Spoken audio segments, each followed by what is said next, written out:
Welcome back to Evangelism for God, the channel that speaks about issues the church run away from and expose Satan and his devices. My name is Maurice Braxton, and I want to share something that the Lord just kind of showed me today, because I was going to do a different video, but I thought that I need to share this with you guys because it showed me something that the enemy is doing in a crafty little way. You know, we've been talking about false pastors and all of these teachers, and I've talked about false prophets.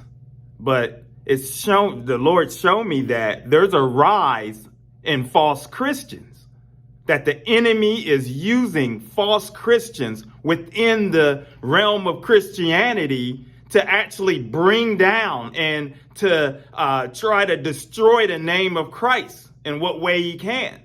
And I've got the notes, guys. I know I have made a few videos without the notes, but they're back. So here we go. Because it made me think that there's so many people that self-profess being a Christian nowadays. There's several surveys that have been out where people self-profess to be Christian, but at the same time, they don't believe in hell.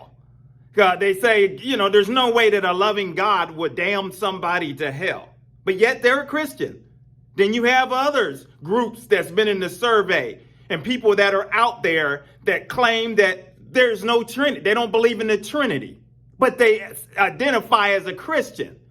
And then you have, some of these people are on the internet. Now, some of them are actually on the internet and some of them are actually teaching and things of that. These Christians, they're out there and there's no accountability, and you're able to, in this modern era, because we're in this digital age, media age, that anybody can launch up and say, yeah, I'm a Christian, and you know, and God bless you, and this and that, and talk, you know, very, very well. But deep down, they have not truly surrendered their lives over to the Lord. There's plans by Satan himself. And let's see what else I have here on the notes. You know, because sometimes even on these YouTube channels and things that you see within the Christian realm, some of these self-identified Christians and stuff, look at some of their comments. That they will come 1 minute, they'll have all of these scriptures posted and quoted and all of this stuff in their thing, and then the next minute, their comments are hateful. Outright hateful. Now, it's one thing to disagree, because I'm going to disagree and share my thoughts. But when you cross the line of being disrespectful to a person and you call yourself a Christian, now you're shaming that person. Now you are bringing, you're not walking in the fruits of the Spirit like you need to be. And you're bringing shame to Christ's name. But these people, they're out here. They're floating around. They're starting up churches. They're doing whatever. And Satan has got his little kingdom, and he's got it. He's maneuvering his pawns wherever. And these Christians, they'll fool you. They will fool you out here. And the thing is, it made me think back many years ago when I was younger. We got our roof done at the home, and somehow the work was shabby. And then to make it matters worse, the roof was two-tone because they must have ran out of shingles and went to a different tone. It was just messed up. And my aunt called this gentleman. I don't know how she met the gentleman or found out about him doing this work, but she called the gentleman and he said he'll be back out to fix it. Never came out to fix it. So a few years passed. I give my life to the Lord and joined this particular church. And guess who's there? The gentleman that did that roof work. And he owned a construction company and was very popular, I guess, throughout the city there, though. But you should have seen the look on his face when he saw me. And never brought up anything. I didn't bring it up. I just left it alone. And it's just goes to show. And he was a deacon. That was the thing. He was a deacon in the church. See, and I'm not saying that it makes him that he's not a Christian, but one point I'm trying to make for that particular instance is that the image that you're a deacon. You're supposed to be, operating with integrity and operating with, good morals and things. And here was my aunt that was basically, she was struggling and she raised us and had to come up with this money to get the roof fixed and things of that. And then to turn around and burn somebody like that. See, and that's the thing.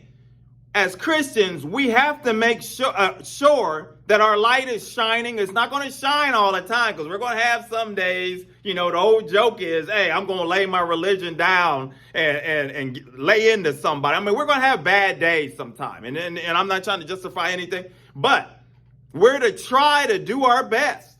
We're to try to, I've known people where there was one time in this instance, somebody tried to tell me, and let me give you one more instance. There was a time when I had bought a new vehicle and I had an extra vehicle sitting at the end of my, parked in front of my home that had been there probably for just a year or two. That's setting, tires flat. It was just setting there, but it still ran. But I had this new vehicle and somebody asked me, they needed a car to use because their car was broke down and it wasn't, not able to repair it. And they were just wanted to wait till they got their income tax so they can buy a new car. And this particular few people, you don't do that. Don't let them use your car. What's wrong with you? And I told them, I said, I'm a Christian. And what kind of, message would that portray? Here's somebody in need, needing something. And then I turn around and I'm not even using it. And then I tell them, oh, no, I can't use, you can't use that. No. See, but we can't be in that mindset.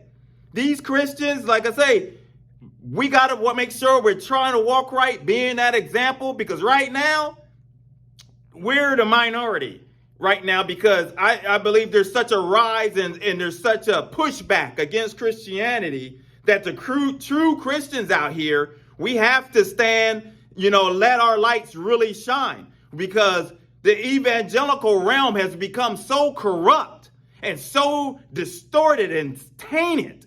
And the enemy has placed many people, false pastors, false Christians, everything. And he's using everybody to stir up the pot of division and everything. Don't let that play a role in your life. Don't you be a part of it. That's the message for this particular that the Lord wanted me to share today. We don't want to be a part of that. We want to be unique. We want to stand out. So that way, when a need comes up and somebody knows that they can count on you, that they can call on you, that's important. And then most of all, when we do that, we're giving glory to God. And that's what it's all about on this channel. Giving him glory, punching Satan right in between his chops. And we're going to continue to do that. If you're new to the channel, subscribe, hit like, come along for the journey, because we're moving on. And until the next video, my friends, take care. God bless.